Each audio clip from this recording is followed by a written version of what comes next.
What's up guys, and welcome to another edition of Comic History, where I go over the iconic origins and storylines of all sorts of comic book characters. Several of my comic history videos so far have been on the symbiote characters from Marvel Comics, frequently tied to Spider-Man stories, the two most well known of course being Venom and Carnage. In this video I'm going to be going over the origin of a unique pseudo-symbiote known as Anti-Venom, a restorative creature created out of the remnants of the Venom symbiote within its original host Eddie Brock when it's exposed to the healing powers of Mr. Negative. Anti-Venom's origin takes place in New Ways to Die, a 6-issue story arc in The Amazing Spider-Man running from issue 568 to 573. At this point, Eddie Brock, the original Venom, has been separated from the symbiote for some time. After deciding to sell the symbiote and use the money to help others, and with Eddie's terminal cancer no longer kept in check by the symbiote's regenerative abilities, he resigns himself to an inevitable death and becomes determined to find some form of forgiveness. After all, before the symbiote, he was a good guy,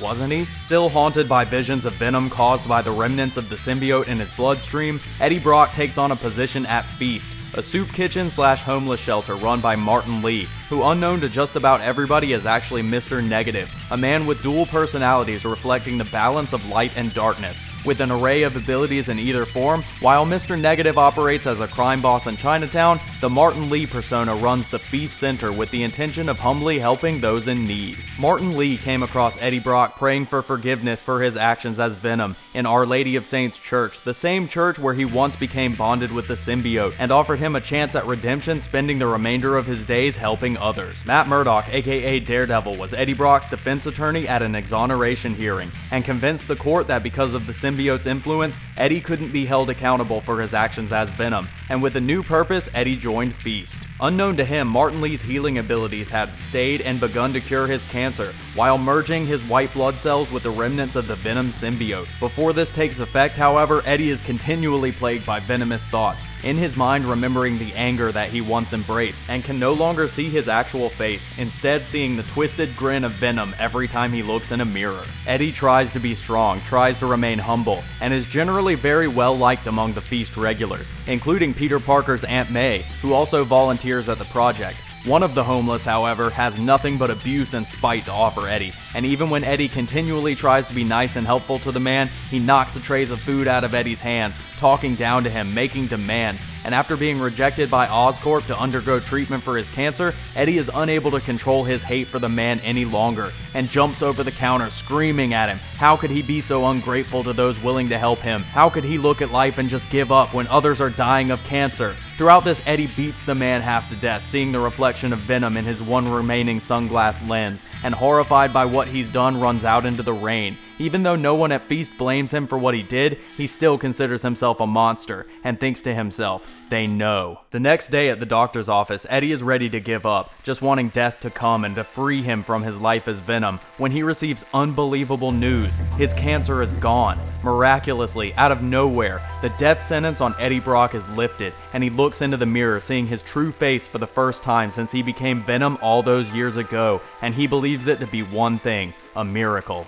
In tears, Eddie returns to the Feast Center and tells Aunt May and Mr. Lee about his newfound health, just another sign of the unexplained miracle healings that have been rumored to occur in the soup kitchen. Martin Lee takes Eddie into what he refers to as his private sanctuary and tells him that you don't question miracles, you just enjoy them, showing Eddie the game board where every day he moves one of the white pieces, and then on some mornings he returns to find a black piece has been moved as well. Not knowing that he's playing against his own dark half, Mr. Negative, Martin Lee tells Eddie that even if you can't explain how the balance of light and darkness works, it's okay to enjoy the game. Meanwhile, Spider-Man has been continually hunted by the government-sanctioned quote-unquote superheroes, the Thunderbolts, which is headed by Norman Osborn, the former Green Goblin, and consists of Songbird, Radioactive Man, Bullseye, and the second incarnation of Venom, Matt Gargan, formerly known as the Scorpion.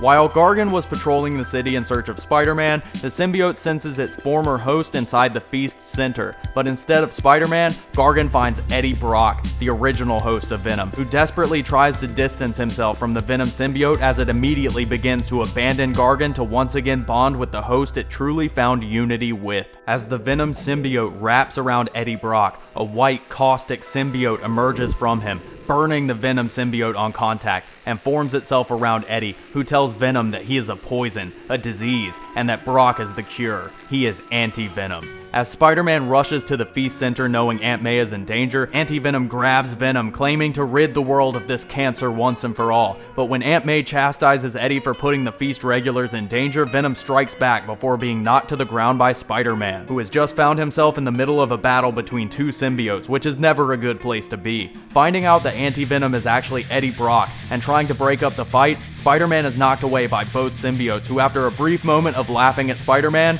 remember that they are trying to kill each other and resume their monstrous battle. Eddie tells Gargan that he only wants to save him from the symbiote, from the poisonous and deadly road it will lead him on, and Gargan becomes terrified of his weakening bond with the Venom symbiote, no longer referring to himself as we, as Eddie claims that he can cure Gargan. He can cure everyone, but fails to notice a civilian about to be crushed by a thrown car, which Spider-Man jumps in to save. Seeing Spider-Man save an innocent, Eddie decides to join with him to defeat Gargan, pummeling him into the ground and beginning to kill the symbiote while Spider-Man holds him back. With the symbiote dying and receding from Gargan, Eddie turns his sights on Spider-Man, saying that Spider-Man still contains traces of Venom from his time wearing the suit. Tiny, vestigial traces, but they are there, and Anti-Venom must cure him. Grabbing Spider-Man, Eddie quickly removes the traces of Venom, but then continues to cure Spider-Man's blood of the radiation that gives him his powers. And while Spider-Man knows that Eddie is only trying to help him, this help will forever remove his ability to be Spider-Man. Osborn's reinforcements have finally arrived, and a contingency of foot soldiers grab Gargan while Songbird and Radioactive Man confront Anti-Venom and Spider-Man,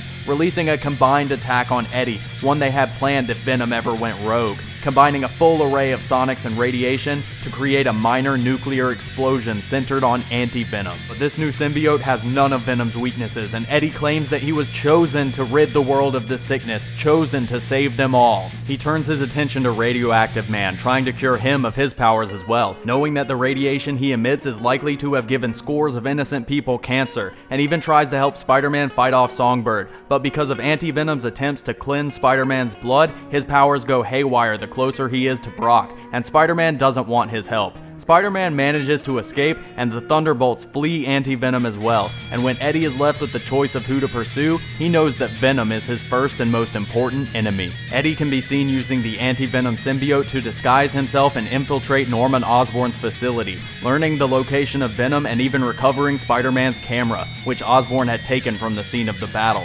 Osborn isolates and removes the traces of Anti-Venom from Gargan's body, both to find a way to restore the Venom symbiote and a way to combat Anti-Venom. He injects the remnants of Anti-Venom into the body of Freak, a superhuman who has the ability to revive and counteract any damage done to his body, and Freak's powers produce a toxic, venomous substance powerful enough to kill thousands with a few drops, which Norman, once again donning the mantle of Green Goblin, injects into Gargan, restoring Venom's powers and outfitting him with a new Scorpion suit with a tail capable of injecting the poison into Anti-Venom, who meanwhile has saved Spider-Man from an ambush by Bullseye and the Thunderbolts and returns his camera. The two set off for Oscorp and split up when they arrive, both because being near Anti-Venom messes with Spider-Man's powers, and because he still really doesn't like the idea of teaming up with Eddie Brock, who even when Spider-Man taunts him sticks to his new calling of being a hero. Anti-Venom disguises himself as Spider-Man to catch Songbird, Radioactive Man, and Venom off guard, quickly dispatching of the first two and squaring off with the new Venom-Scorpion hybrid,